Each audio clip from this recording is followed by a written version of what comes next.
Hai, selamat sore. Sore hari ini saya dengan Mas Arif berkunjung ceritanya ke TPST atau TPA Piungan? TPST Piungan. TPST Piungan. Dalam rangka kunjungan ke wilayah ini sambil melihat kondisi sampah-sampah, timbulan sampah yang menumpuk di sini. Yang mana dengan adanya timbulan sampah ini sebetulnya ini bisa merupakan suatu bahan baku juga. Ya. Berarti tepat di hari HPSN ya. HPSN tahun 2021 ini. Ya. Bagaimana material itu menjadi salah satu nilai sisi sirkular ekonomi buat teman-teman pemulung, pelapa, bank sampah maupun pemroses lanjutan. Begitu ya Pak Jim? Betul juga. Namun di sisi lain di sini menimbulkan suatu dampak juga, baik itu dampak ekonomi, namun juga memunculkan dampak terkait dengan kesehatan lingkungan yang ada di sini. Nah, Pak Jun, ya sebenarnya di sini di dalam ruang TPS ini ada sahabat-sahabat kita pemulung cukup banyak. Ya. Nah, kita coba temui ketuanya, namanya Pak Mariono. Selaku ketua komunitas di sini. Nah, kita temui beliau cukup luar biasa dalam hal ini mengkoordinir teman-teman ini untuk menjadi komunitas dalam hal melakukan pemilahan sampah yang tercampur dari hulu ke sininya. Oke. Baik. Kita menemui hari ini Pak Mariono. Ya. Selamat sore Pak Mariono. Selamat sore Bapak. Ini TPA atau TPST? TPST. Ini masih dianggap ideal tidak menurut panjenengan? Kalau dari saya, kaca juga teman-teman pemulung, ini mayoritas juga warga masyarakat sekitar TPST ini, ya, itu sudah mengeluhkan, seharusnya sudah overload mulai tahun 2012 Pak. Tapi dipaksakan sehingga akhirnya sampah tidak terkelola dengan baik. Ya, satu. Yang kedua, waktu itu untuk pembuangan siang dan malam dikarenakan banyaknya sampah dan juga tempat sudah tidak ada lagi, akhirnya sampah dibuang di jalan-jalan. Akhirnya dari teman-teman pemulung juga secara otomatis dari juga masyarakat ini menghendaki kalau bisa sampah ini kalau masih digunakan untuk pembuangan sampah harus dikelola dengan baik Bapak. Tetapi dari warga masyarakat dari awal sampai sekarang hanya diberi baunya, limbahnya, sampah-sampahnya. Harapannya Pak Mariono selaku ketua komunitas pemulung yang ada di TPST Piungan ini, dengan kondisi TPST Piungan sekarang ini seperti apa? Ya. Harapan saya sebagai ketua pemulung, karena pemulung juga sebagai masyarakat yang berada di sekitar TPST ini, mohon pemulung itu diperhatikan oleh pemerintah. Karena apa? 1 minggu itu pemulung bisa mengumpulkan 6 ton per pengepul, padahal pengepulnya ada 15 Pak. Kalau dikalikan 1 minggu kurang lebih sudah 90 ton per minggu. Kalau 1 tahun berapa? 25 ton sudah berapa Pak? Untuk itu mohon dari pemerintah sekali lagi untuk kami diperhatikan pemulung karena juga ikut membantu pengurangan debit sampah yang ada di TPST Piungan ini Bapak. Memang material daur ulang ini sebagai nilai sisi sirkular ekonomi terhadap sahabat-sahabat sampah. Tentunya di para pemroses itu dijadikan sebuah nilai produk. Tapi harapan saya sekali lagi sebagai praktisi lingkungan di Kota Jogja ini ingin mendorong upaya produsen juga ikut bertanggung jawab terhadap sampah yang dihasilkan yang bermuara di TPA ini. Nembe napa niki? Pilih-pilih nih Pak. Oh, pilih-pilih. Pak sinten? Asmawi. Pak Asmawi. Pun kebanyakan sampahnya menapa, Mas? Apa saja sampah yang bisa diperoleh panjenengan dari hasil pemilahan? Sejenis niki bagor ngoten niki. Terus Plastik, kresek, kertas. Nggih. Kertas nggih termasuk duplek-duplek ngoten niki. Duplek. Oh, nggih. Terus atom-atom ngoten niki. Sehari dapat berapa kilo campur? Ya, kalau campur itu kira-kira ya dapat 20 hingga 25 kilo. Kalau dinominalkan, nek diduitke, kalau diuangkan bisa mencapai berapa? Dari 25 kilo ini? Ya, 20 kilo ya mungkin sekitar 50.000. 50.000 Nggih, Pak. sehari. Nggih. Ini kalau kita lakukan pengelolaan secara benar dengan adanya pemilahan seperti yang dilakukan oleh Pak Asmawi ini akan bukan menjadi sampah lagi. Karena apa? Karena sudah merupakan barang-barang yang mempunyai suatu nilai. Karena dijual laku, gitu Pak. Tapi kalau seandainya sampahnya seperti itu di atas, ini tidak akan laku kalau dijual. Terkecuali kalau sudah dipilah-pilah seperti ini. Di sini ada salah satu sahabat kita, yaitu sebagai penggiat, sebagai praktisi maupun pengelola bank sampah. Harapan dari saya pribadi atau mungkin mewakili dari para penggiat lingkungan, yang diharapkan semoga pemerintah ikut andil dalam memfasilitasi atau memberikan semacam anggaran atau untuk yang jelas untuk mempermudah kawan-kawan penggiat lingkungan ini untuk bisa mendaur ulang semua sampah. Sejauh mana Mas terkait Yogyakarta yang berarti nyaman tapi sampahnya masih kayaknya belum nyaman nih Mas kami dalam tata kelola sampahnya dengan banyaknya komunitas ini Mas kami. Ya. Pada intinya kalau selama ini para penggiat lingkungan kebanyakan memang masih sifatnya mandiri ya. Jadi sesuai dengan kemampuan mereka masing-masing, belum terlalu banyak dorongan dari pemerintah atau instansi terkait serta dinas-dinas yang terkait untuk permasalahan persampahan ini gitu. Termasuk kawasan-kawasan ya. Belum melakukan pengelolaan sampahnya ya Mas seperti hotel, mall, restoran dan lain sebagainya gitu.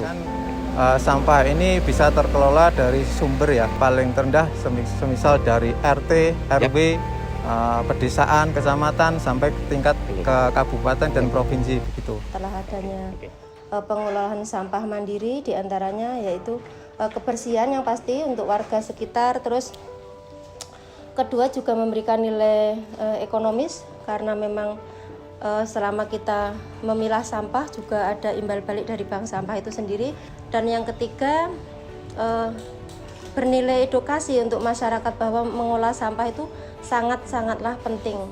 Karena mereka juga bingung ya kalau mau ngumpulin di mana. Oh ternyata sudah ada bank sampah. Mereka sudah banyak dari mulut ke mulut sudah sampai di sini, responnya otomatis bagus sekali. Nilai positif bagus sekali karena mereka juga kebanyakan buat di kelompok-kelompok karena keuangan dikelola oleh kelompok. Ada nilai positifnya di teman-teman kami, di mana styrofoam itu kan tidak laku ya, di mana-mana nggak laku. Kita punya inisiatif dan kita sudah MOU dengan perusahaan untuk kita kumpulkan dan fokus unit di bank sampah sini untuk mengumpulkan styrofoam dan di perwakilan di Yogyakarta. Yang paling jelas di lingkungan adalah lingkungan sangat bersih. Pertama. Kedua, dari pengelolaan sampah tersebut, kalau kita melihat dari aspek ekonomi yang terkecil, kita tidak usah melihat dari aspek ekonomi makro, tapi kita mencoba melihat dari sisi ekonomi mikro. Dari hal-hal sampah yang tidak kita kelola, artinya sampah itu kan barang yang sifatnya tidak disukai oleh kita. Namun di dalam unsur tersebut, di dalam sampah tersebut, kalau kita pisah-pisahkan, kalau kita cermati, itu sebenarnya ada aspek ekonomi. Walaupun aspek ekonomi tidak besar, tapi kalau kita berkelanjutan, kalau kita berkesinambungan, saya yakin akan memberikan kontribusi yang plus terhadap lingkungan. Hari ini kita meneruskan kunjungan kita kali ini ke salah satu penggiat Yogyakarta dengan Pak Jun ya. Ya. Sedikit nanti saya akan Pak Junaidi ya. Oke ya, maaf Pak Junaidi. Dalam rangka HPSN tahun 2021 ini, menurut Pak Jun konteksnya adalah daur ulang. Dilihat dari perspektif Kota Yogyakarta yang punya brand berarti nyaman, untuk tata kelola sampahnya seperti apa Pak Jun? Kalau menurut saya, komunitas-komunitas pengolah sampah yang terbentuk di DIY, daerah istimewa Yogyakarta, Namun demikian apa yang tadi disampaikan oleh Mas Arif terkait dengan slogan Jogja berarti nyaman, sekarang bagaimana dengan kondisi sekarang khususnya terkait dengan sampah ya? Iya. Ya, mungkin masih belum nyaman juga. Masih belum nyaman juga. Nah, kemungkinan karena belum terimplementasinya daripada kegiatan pengelolaan sampah yang diranahkan dengan Undang-Undang Nomor 18 Tahun 2008 tentang pengelolaan sampah mandiri. Komunitas teman-teman di Yogyakarta ini sejauh mana dalam melakukan upaya penanganan, pengurangan, tata kelola, ya? Apakah itu sudah ada satu wadah dalam hal ini untuk menjembatani berapa sih timbulan yang sudah dihasilkan? Banyak komunitas-komunitas yang ada di DIY khususnya. Namun sebetulnya harapan kita dengan adanya banyaknya komunitasnya seharusnya kan ada sisi pengurangan, agak banyak kendala yang dihadapi oleh teman-teman di komunitas. Salah satunya kemungkinan merubah mindset pola pikir masyarakat, terus juga mungkin kurangnya inovasi-inovasi, Edukasi juga ya. Kalau edukasi yang tadi itu, kalau edukasi mungkin sudah ada edukasi sosialisasi, tapi kan yang namanya merubah pola pikir masyarakat, merubah mindset ini kan yang namanya sampah ini kan bagaimanapun juga ini tanggung jawabnya sumber penghasil sampah. Nah, namun dalam mengedukasi ini kan tidak mungkin dilakukan oleh teman-teman komunitas, perlu ada support.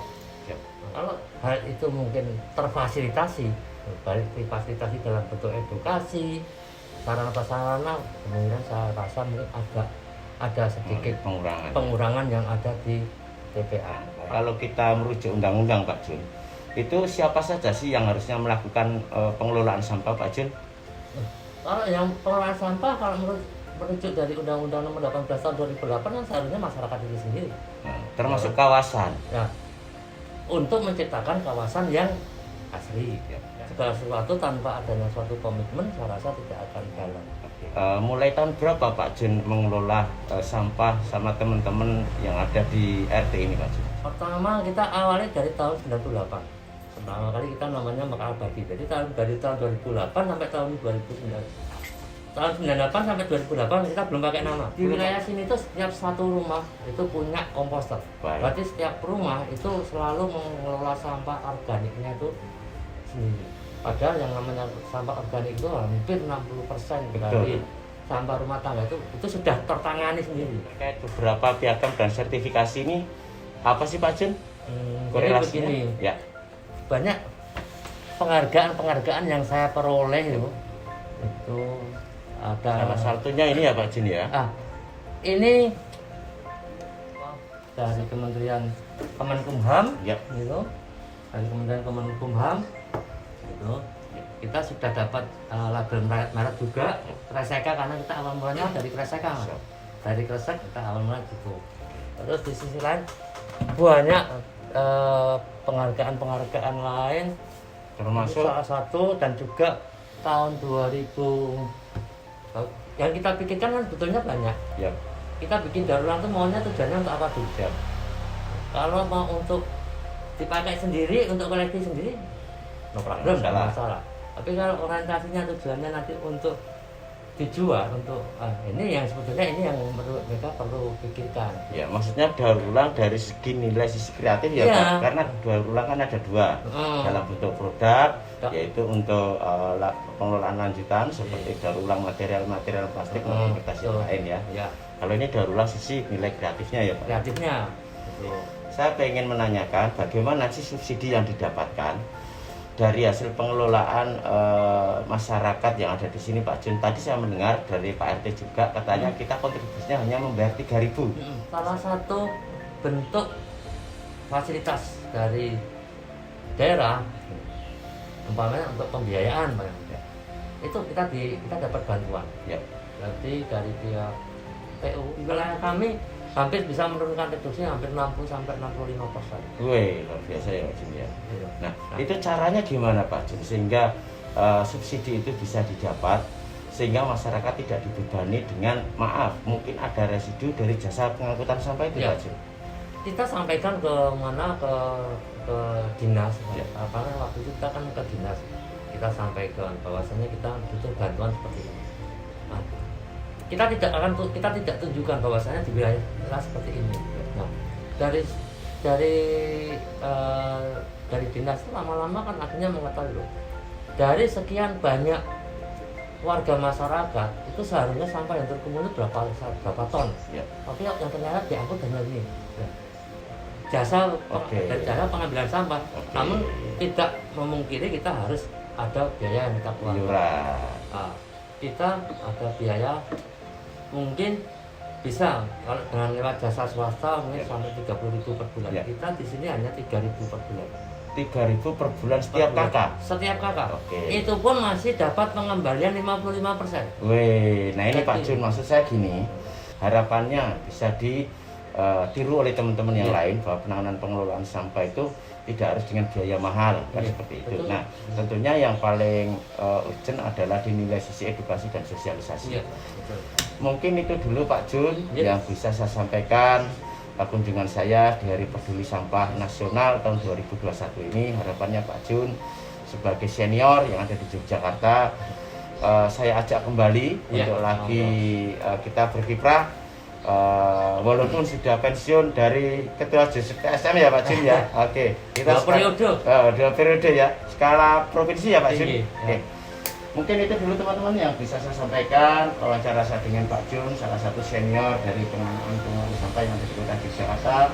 Harapannya edukasi dan sosialisasi berbagi dalam komunikasi terhadap pengelolaan sampah bisa menginspirasi teman-teman yang lain. Itu dulu. Assalamualaikum.